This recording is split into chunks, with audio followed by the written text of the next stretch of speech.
இன்னைக்கு நாம பார்க்க போற டாபிக் ரொம்பவே சீரியஸான அதே சமயம் சுவாரஸ்யமான ஒண்ணு. தமிழ்நாட்டுல நீங்க எந்த கிராமத்துக்கு போனாலும் அங்க கண்டிப்பா ஒரு மாரியம்மன் கோவில் இருக்கும். ஆனா இந்த மாரியம்மன் வழிபாடு எப்படி ஆரம்பிச்சது, இதுக்கு பின்னாடி இருக்கிற நிஜமான வரலாறு என்ன, தமிழர்களோட வரலாற்றோடும் அறிவியலோடும் இது எப்படி கனெக்ட் ஆகுது அப்படின்னு என்னைக்காவது யோசிச்சிருக்கீங்களா? இன்னைக்கு வீடியோல புராண கதைகளை தாண்டி மாரியம்மன் வழிபாட்டோட நிஜமான வரலாற்றை பார்க்க போறோம். வீடியோவை ஸ்கிப் பண்ணாம கடைசி வரைக்கும் பாருங்க. மாரியம்மன் வழிபாடுங்கிறது நேத்து இன்னைக்கு ஆரம்பிச்சது இல்ல. இதுக்கு பின்னாடி பல்லாயிரக்கணக்கான வருஷம் வரலாறு இருக்கு. ஆதி காலத்துல நம்ம தமிழர்கள் நடுக்கல் வழிபாடு அப்படின்ற ஒரு முறைய பின்பற்றினாங்க. அதாவது ஊரை காப்பாத்த போரிட்டு இறந்த வீரர்கள் அல்லது ஊர் மக்களுக்காக உயிரை தியாகம் பண்ண பெண்களுக்கு நடுக்கல் வச்சு கும்பிடுவாங்க.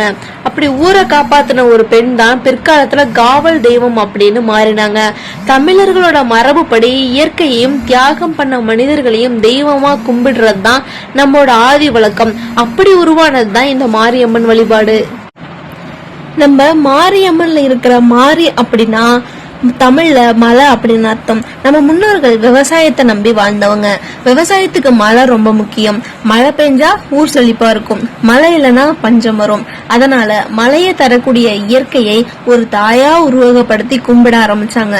கோடை காலத்துல வர்ற அதிகப்படியான வெப்பத்தை தணிச்சு மழைய கொண்டு வர்ற தெய்வமா அவங்க மாரியம்மனை பார்த்தாங்க. இயற்கையை நேசிச்ச நம்ம தமிழர்களோட ஒரு அழகான அறிவியல் கலந்த வழிபாட்டு முறை தான் இது. மாரியம்மன் கோவிலுக்கும் வேப்பிள்ளைக்கும் என்ன சம்பந்தம்? இதுலதான் நம்ம முன்னோர்களோட மிக பெரிய அறிவியல் ஒளிஞ்சிருக்கு. வெயில் காலத்துல நம்ம ஊர்ல அம்மை நோய் அதிகமா பரவும். அம்மை வந்தா உடம்புல சூடு அதிகமா குப்பளங்கள் வரும். அந்த காலத்துல இதுக்கு மருந்து கண்டுபிடிக்காதப்போ மக்கள் என்ன பண்ணாங்கன்னா வேப்பிலையை பயன்படுத்தினாங்க.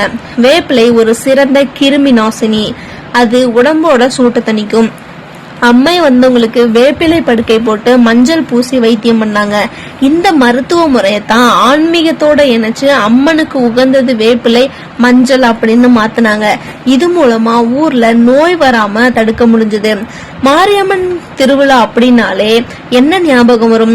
கரகாட்டம், முளைப்பாரி, பொங்கல் வைக்கிறது, கூழ் ஊத்துறது, இதெல்லாம் சும்மா வேடிக்கைக்காக மட்டும் இல்ல. இதுக்கு பின்னாடி ஒரு சமூக ஒற்றுமை இருக்கு.